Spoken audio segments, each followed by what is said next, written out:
Hər vaxtınız xeyir olsun, əziz və hörmətli dostlar, dəyərli həmkarlar, keyfiyyət mütəxəssisləri. Keyfiyyətin dərdiməsi mövzusundan davam edirik. Arxada fonda gördüyünüz tikinti məcəlləsinin 90-cı maddəsi. Tikintinin nəzarəti, məqsədi və növlərini müəyyən edir. Bugünkü videoda materiallarla bağlı fikirlərimi paylaşacağım. Materiallar təbii ki, geçən videoda danışdığımız kimi tikintinin layihəçi tərəfindən müəyyən edilir. Layihə həm podratçı, həm sifarişçi tərəfindən hazırlana bilər. Bu, müqavilə əsasında, razılıq əsasında icra olunur və layihəçi hansı materialların istifadə ediləcəyini müəyyən edir. 56-cı maddəyə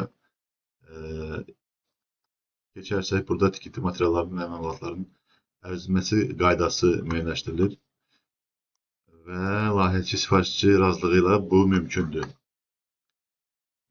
Materialların çox önəmli olduğunu güman eləməyə ehtiyac yoxdur. Təbii ki, hər kəs başa düşür ki, layihənin 50%-dən daha çoxu bəzi hallarda məhz materiallardan ibarətdir, materialın qiymətindən ibarətdir.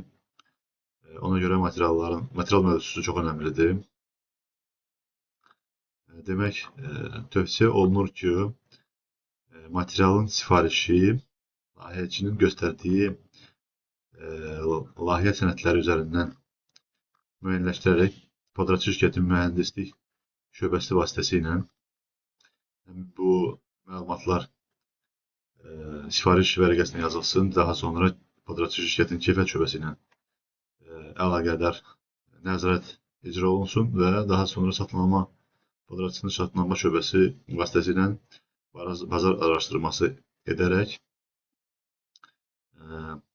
sifariş ediləcək materialın təchizatçı şirkətlərin bazar araşdırması aparılsın. Uyğun təchizat şirkət tapıldıqdan sonra tövsiyə olunur ki, tərəflər arası bir iclas keçirilsin və son nəhayət halı anlaşaraq sifariş gerçəkləşdirilsin. Bu iclasda podratçı şirkətin mühəndislik şöbəsi, keyfiyyət şöbəsi, satın alma şöbəsi və sifarişçi tərəfindən nümayəndənin iştirakı tövsiyə olunur. Daha geniş formatda da ola bilər, amma minimum bunların olması tövsiyə olunur.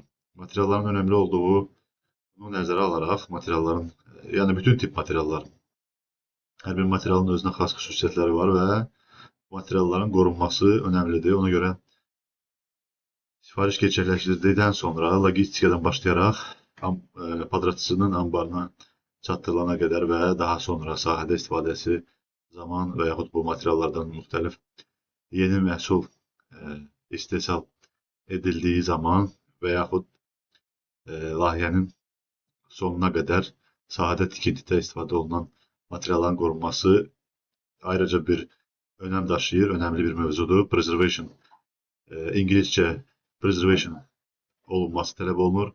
Yəni, qorunub saxlanması müştəri təhvil verənə qədər müəyyən bir proqram çərçivəsində, qorunma proqramı çərçivəsində qorunmalıdır. Təhvil təslim edilənə qədər.